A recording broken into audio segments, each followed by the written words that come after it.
अनुसूचित जाती उपकरणीच्या विरोधामध्ये लातूर येथे भव्य मोर्चा काढण्यात आला। हा मोर्चा लातूर येथील डॉक्टर बाबासाहेब आंबेडकर चौक येथून जिल्हाधिकारी कार्यालय येथे धडकला आणि यामध्ये लाखोच्या संख्येने हजारोच्या संख्येने यामध्ये सामील होते आणि या नेमकं या मोर्चामध्ये नेमकी काय मागण्या आहेत या संदर्भामध्ये जाणून घेण्यासाठी माझ्यासोबत वंचित आहेत।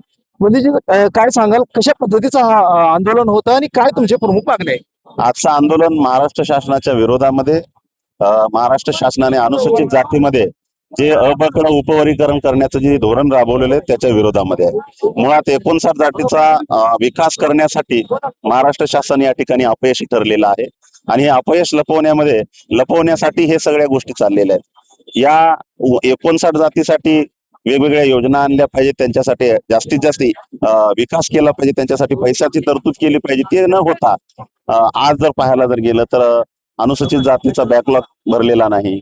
अनुसूचित जातीच्या लोकांच्या जसं आता लाडकी बहीण योजना आहे तिकडे पैसे तिकडे वळवले जात आहेत।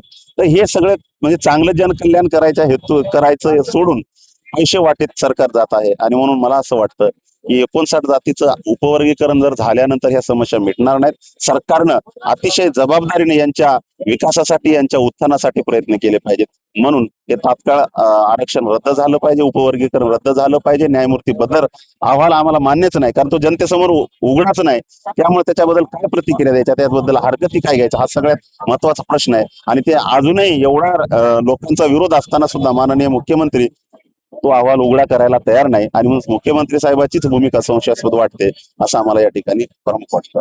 आनंदराज आंबेडकर इथं आले होते, त्यांनी म्हणते की सरकार ह्या जातीमध्ये तेढ निर्माण करते असं वाटतं? बिलकुल खरं, कारण मांग आणि महार हे दोन समाज लहान आणि मोठे भाऊ म्हणून सगळ्या महाराष्ट्रामध्ये नांदतात। त्यांची नावं, त्यांची आडनावं, त्यांचे घरदार, त्यांचं खानपान, वेशभूषा हे सेमच आहे आणि त्यांच्यामध्ये आज नगदी म्हणजे या ठिकाणी भांडणं लागलेत एकमेकांच्या महापुरुषांवर, एकमेकांच्या म्हणजे जातीवर किंवा एकमेकांच्या सगळ्यांवर ते टीका करत आहेत, ट्रोल करत आहेत। हे भांडण लागलेच आहे, याला जबाबदार कोण? सरकारच आहे। सरकारने यावरती काय उपाययोजना करावं असं वाटतं? सरकारनं 59 जातींचा पहिल्यांदा त्यांच्या शैक्षणिक आणि आर्थिक विकासासाठी एक तर बॅकलॉग भरून काढला पाहिजे। त्यांच्यासाठी आज शिष्यवृत्ती आज त्यांच्या बंद होत आहेत, बरोबर आहे। आरटी, सारथी आणि बार्टीच्या माध्यमातून विद्यार्थ्यांना शिक्षणामध्ये सवलती स्कीम दिल्या पाहिजे असं मला या ठिकाणी वाटतं। माझ्यासोबत आणखीन काही आंदोलक आहेत, काय सांगाल कशा पद्धतीचं आजचं आंदोलन होतं आणि काय आपली मागणी? नाही, नंबर 1, सुप्रीम कोर्टाने जो निर्णय दिलेला आहे तो असंवैधानिक आहे, कारण संविधानामध्ये कुठे उपवर्गीकरणाची तरतूद नाही। जर असं असेल तर सुप्रीम कोर्टाने एखादा निर्णय देत असताना 3 गोष्टीचा आधार घेतला पाहिजे। एक, संविधानाचं प्रेमेल, भाग 4 directive principle of state policy आणि संविधान सभेमध्ये ज्या चर्चा झाल्या या चर्चेला अनुसरून तो निर्णय देणं बंधनकारक असताना त्यांनी कशाचाही आधार घेतला नाही, त्यामुळे तो निर्णय संविधान विरोधी आहे। नंबर 1, जी बदल समिती आहे तिला आम्ही गटर समिती म्हणतो, कारण गटर समिती यासाठी म्हणतो भारतीय संविधानाचं कलम 338(9) याच्यामध्ये स्पष्ट सांगितलेलं आहे अनुसूचित जाती संदर्भात जे काही निर्णय घ्यायचे असतील, जे काही आयोग नेमायचा असेल तर हे अनुसूचित जातीच्या आयोगाला विचारल्याशिवाय नेमता येत नाही, हे संविधानामध्ये 338(9) मध्ये लिहिलेलं आहे। त्यामध्ये गटर समिती सुद्धा असंविधानिक आहे आणि सरकार यासाठी म्हणतो जातीमध्ये भानगड लावतं। त्याला मी संदर्भ असा देतो, 1 ऑगस्ट 2024 ला डी वाय चंद्रचूड आणि 7 जजच्या खंडपीठाने जो निर्णय दिला त्यात SC आणि STचं उपवर्गीकरण करा असा निर्णय, फक्त SCचं नाही।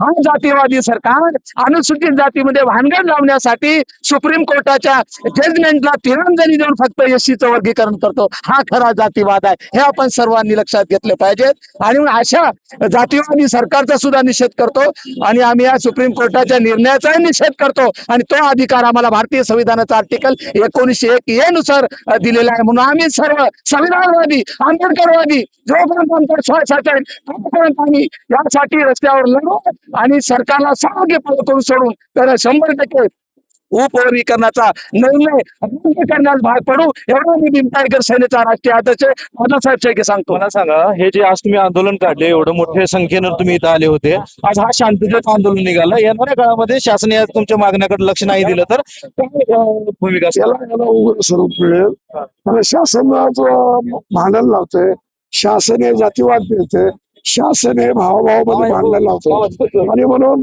याच्या पुढची लढाई असेल त्या वेगळ्या स्वरूपाची असेल.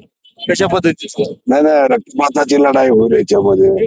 अशा पद्धतीनं जर करत असतील हिंदू मुस्लिम मराठा ओबीसी आणि महान आणि माग हे जर करत असतील तर निश्चितपणानं या सरकारला या आरएसएसला या मनमान्याला हेच अपेक्षित. सरकार जातीवादी करते असं वाटतंय? हा सरकार जातीवादी करते. या सरकारच्या जातीवादी पणामुळं या पद्धतीमुळं पत्तर समिती नेमायच्या तर 2, 3, 4 लोक असायला पाहिजे. एकटा पत्तर हा कसा काय या ठिकाणी याचं उपयोगीकरणाचे माहिती देऊ शकतो. नक्कीच, जोपर्यंत हा विरोधी जे आहे या देश रद्द होत नाही तोपर्यंत हे आंदोलन असेच चालू राहील आणि येणाऱ्या काळामध्ये उग्र आंदोलन होईल अशी प्रतिक्रिया येथील आंदोलनकर्त्यांनी दिली आहे. आसिफ पटेल, टाइम्स नाव मराठी, लातूर.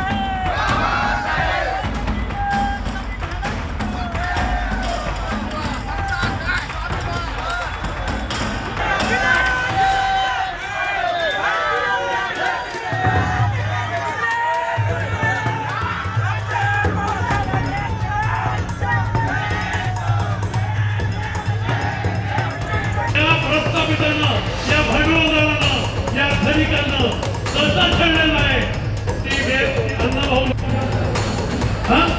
वीर वैद्यकीय कार्य तो जीता नाश होऊन झाल्याशिवाय